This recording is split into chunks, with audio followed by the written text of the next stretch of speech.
Hello. I'm doing this for Ashley, one of the students who asked me to put together some notes about reading. I may mention um, aspects of each of the books that we're reading for the class, but really my intent here is just to give just to give one way of organizing a set of reading notes that I think would work for, at least for my exams. And it's worked for other students in the past. I take it many of you have your own ways of doing these things, and this isn't meant to take away something that's already working. All right, so should just take a few minutes. All right, to start with this. Academic writing should be organized in such a way that you know where the article, the chapter, the book is going. This was very difficult for me to learn. I only learned it in graduate school. Um, and where it really was hardest was in my own writing. I found myself always wanting to write so that at the end there'd be this big aha moment, this big splash, as though it were a mystery novel or a whodunit, where only at the end is the real culprit revealed. That's not the way this is supposed to go. There's too much reading to do in this job, in this work, for you to have to read everything to find out if there's something here that's relevant for you. Many of the people that I saw, look, if you have to, uh, part of my focus was in race and ethnic studies. So you're talking about what, 500,000 pages worth of reading? You simply can't read everything that's in an area like that. So you need a way of getting through the material.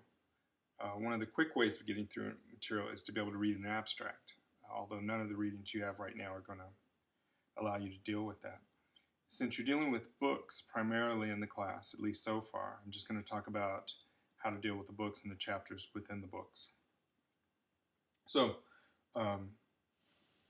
what you want to do is you want to create for yourself a set of notes that allow you to do a number of things. One, to sort of just recall what the book is about through a quick reading of them. And then, secondly, if you have an exam where you can use the notes, then obviously that's one place where these things go. The other thing is later on, if you remember that something's in a book but you don't remember where, this could provide you quick access to that sort of thing. So, and there's one other thing to say. Nothing happens without the reading. If you don't do the reading, there's really no good that could come out of it for you. It's just not going to work out. You won't know, the notes won't help. Reading somebody else's notes certainly won't help. Reading's good, not reading's bad. Some of these texts are of authors who have studied years in their subjects, talking to their colleagues who have also studied years. You're going to find that some of the most insightful material is not so easily available. And I've heard students complain before that texts are difficult. But you cannot expect that everybody that's writing material is writing it for someone who has no experience. And you have to, I think, in order to get into this work, become comfortable with the fact that you can be new to the material. You've got to find a few things that you can hook onto. There's going to be a large part of the conversation that you're not going to get yet. You may also have to become comfortable with the fact that you'll have to read and reread and perhaps reread. And by the way, let that go over to your writing. I don't know anybody that can write. I know people that can rewrite and edit and rewrite and edit. I think that's just what it takes in order to do this sort of thing. Okay, so regardless of whether it's assigned, the first thing I would do with the text is to read the introduction, and if that looks promising, to read the conclusion. I'm only going to read the conclusion if I'm actually going to read some chapters in the book. And the reason to read the conclusion is to know where the book is going. It's easier to understand the development of the book, to be able to read a few chapters within it and understand why things are going the way that they are, if you know where the author is going at the end. Now, when I say read it, I'm not saying read it and take notes. I'm saying just a quick read of the introduction, quick read of the conclusion, and you'll have a better sense about whether or not you should read the book if it's a choice situation, or where the book is going if you're going to have to read a large amount of it. You cannot expect that you're going to understand everything said in the conclusion when you haven't read the book, but it should give you a sense. It should give you a sense, and it'll be helpful. All right, so just as an example, looking at fixing families, and I have no idea if I've assigned the introduction or not.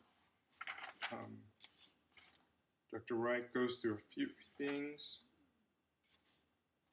and then begins to talk on page 5 in the second full paragraph about observing policymakers. And I began to wonder how child welfare workers conduct their work, and how state policy, despite the good intentions of its practitioners, serves in the end to reinforce dominant definitions of family life.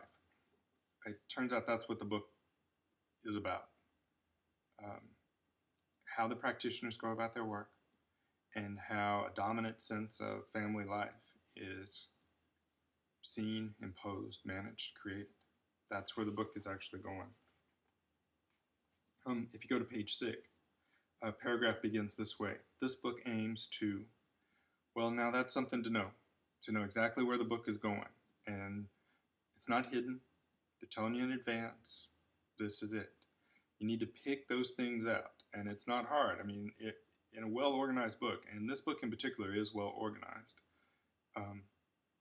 this book aims to is a hell of a clue.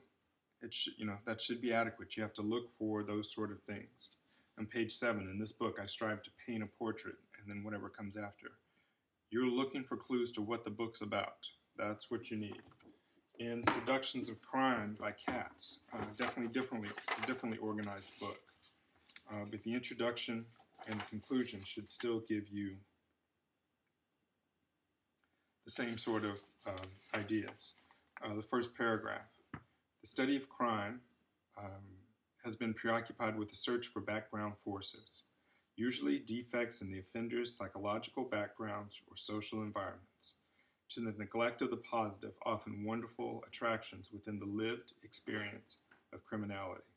The novelty of this book is its focus on the seductive qualities of crimes, those aspects in the foreground of criminality that make its various forms sensible, even sensually compelling ways of being.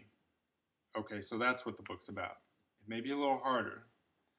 You may not get it right in the beginning, but what he's saying is that most work on crime does exactly what you guys did in your discussion messages.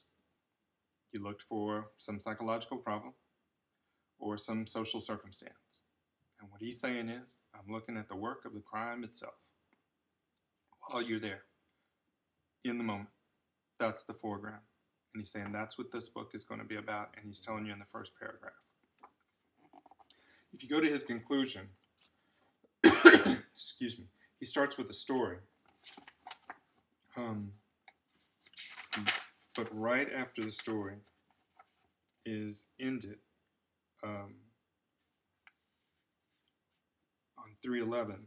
In short, many of the interpreters of a crime that he describes sought to exploit too much from the murder to dwell on its gruesome lived reality. He's right back to where he was in the introduction, that we're going to talk about the lived reality of committing the crime, the itself, that. And then he goes on to explain what just went on in the book. This is just a way to know what's happened in the book. It works for commonplace of law. I should tell you that there's a chapter on Millie Simpson,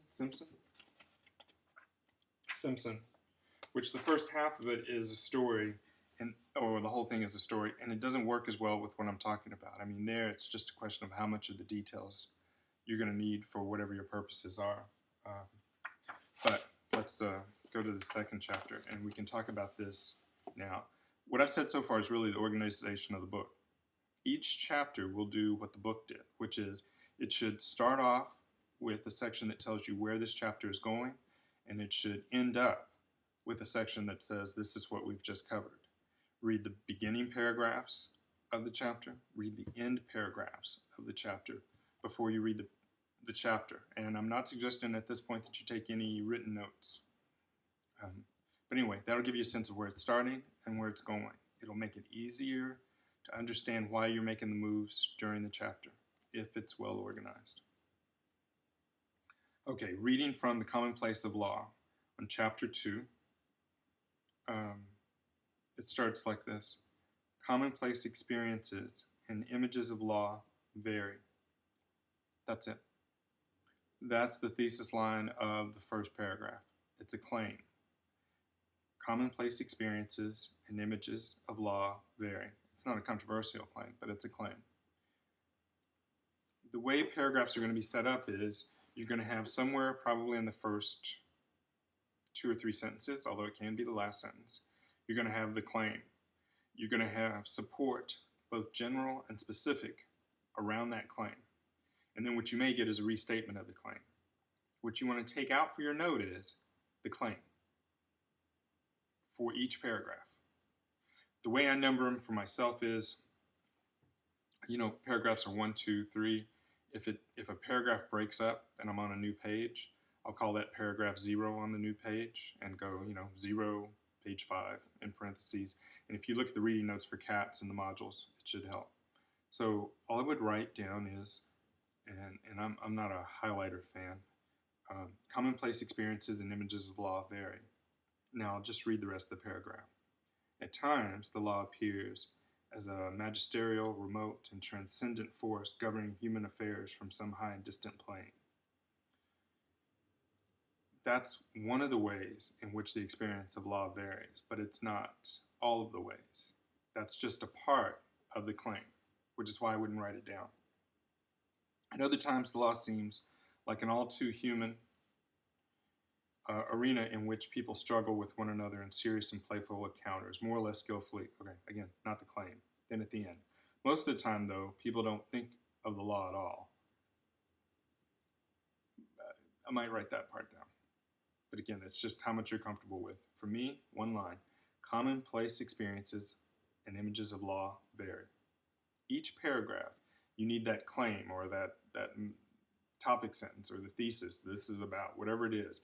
You need to be able to pick that out, and you need to practice to get better and better at picking out that one claim.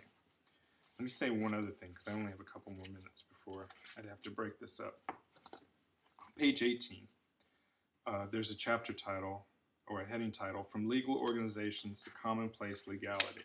I'm trying to see if there's one. Actually, let me do the one in chapter 3. Page 35. There's a subheading, Legal Consciousness as Attitude. One of the things I do on exams is I restate headings as questions. So I would say something like, what is meant by seeing legal consciousness as an attitude? That's it. You should be able to know what the headings mean and why they're there. And it's the chapters underneath that are going to tell you. So the claims that you pick out for each particular section should help you understand what the section heading meant. So as you go through, you're trying to pick out those things in the paragraph that help you understand, that are claims about seeing a legal consciousness as an attitude all the way through. So you're going to go through each paragraph, pick out the one sentence that sort of summarizes the paragraph, is the central claim of the paragraph, whatever it is. As you come to subheadings, you probably list the subheading and see each paragraph under that as explaining that heading. You go through, I don't know how many paragraphs there are here, 50? You've got 50 sentences at the very end, and you've brought the chapter down to those 50 sentences. And it actually may not be that many paragraphs. And that should give you a set of notes as you keep going that you can refer to. Now, when you get to my exam and you have time limits that are severe, your notes will help you a lot more than the book. What hurts students in my exams is trying to read the book during an online exam that's timed. You need the information in a more digested form by the time you get to that exam. So anyway, this is a beginning